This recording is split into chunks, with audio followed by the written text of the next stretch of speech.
एक थ्योरम नहीं है, एक रिजल्ट है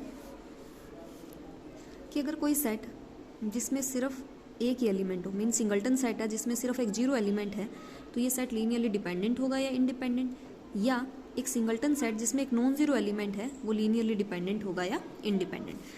अब फर्स्ट जो सेट है जिसमें एक एलिमेंट है जीरो, तो देखने से तो ये लग रहा है कि जो सेट है वो लीनियरली क्या होगा, इंडिपेंडेंट, क्योंकि लीनियरली इंडिपेंडेंट में स्केलर्स क्या आते हैं, जीरो, तो हमारे दिमाग में ये बैठ जाता है कि इसमें जीरो एलिमेंट ही है तो ये भी लीनियरली इंडिपेंडेंट होगा।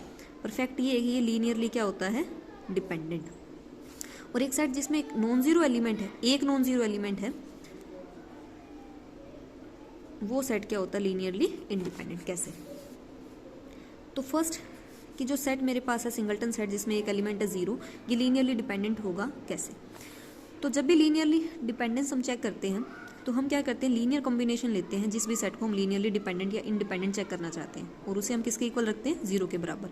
तो इस सेट का मैं लीनियर कॉम्बिनेशन कंसीडर कर लूँगी। एक वेक्टर है तो एक ही स्केलर यूज होगा, a इंटू में जीरो इक्वल टू जीरो, मतलब एक तरह से ये v की जगह काम कर रहा है।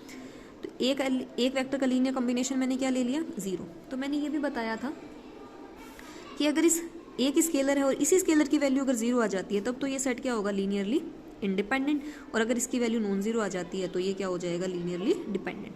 तो मैंने ये बताया था कि सबसे पहले हमें इसकी नॉन जीरो वैल्यू ढूंढने की कोशिश करनी है कि आंसर मेरे पास में क्या आ जाए, जीरो। अगर नॉन जीरो वैल्यू नहीं मिलती है तब मैं लास्ट में ऑप्शन क्या यूज़ करूँगी, जीरो आंसर का। तो यहाँ एक ही जगह अगर मैं कोई भी नॉन जीरो वैल्यू ले लेती हूँ, 1 2 3 4 5 कुछ भी, फिर भी तो मेरे पास आंसर क्या आएगा, जीरो, क्योंकि एक ही जगह नॉन जीरो वैल्यू लेने पर जीरो से मल्टीप्लाई करूँगी तो आंसर क्या आएगा, जीरो।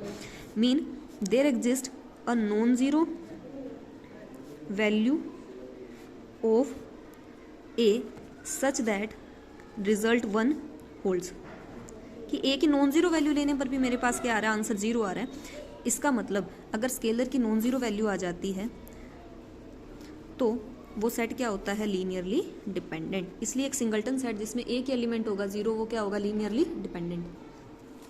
अब दूसरा सेट है जिसमें एक ही एलिमेंट है, सिंगल्टन सेट है जिसकी वैल्यू क्या है, नॉन जीरो, और इस सेट को हमें लीनियरली डिपेंडेंट या इंडिपेंडेंट चेक करना है। हालांकि ये लीनियरली इंडिपेंडेंट होगा, क्यों, एक ही एलिमेंट है तो इसका लीनियर कॉम्बिनेशन में ले लेती हूँ, एक ही जगह मैं यहाँ पे v ले लेती हूँ, कन्फ्यूजन ना हो।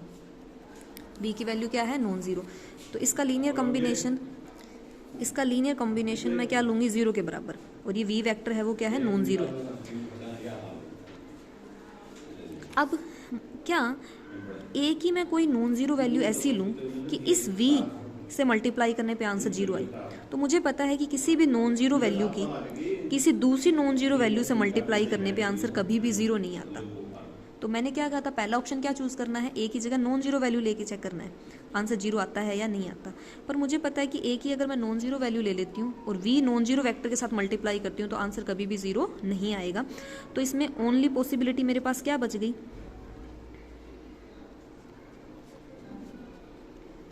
ए की, कि मैं ए को क्या लूँ, जीरो।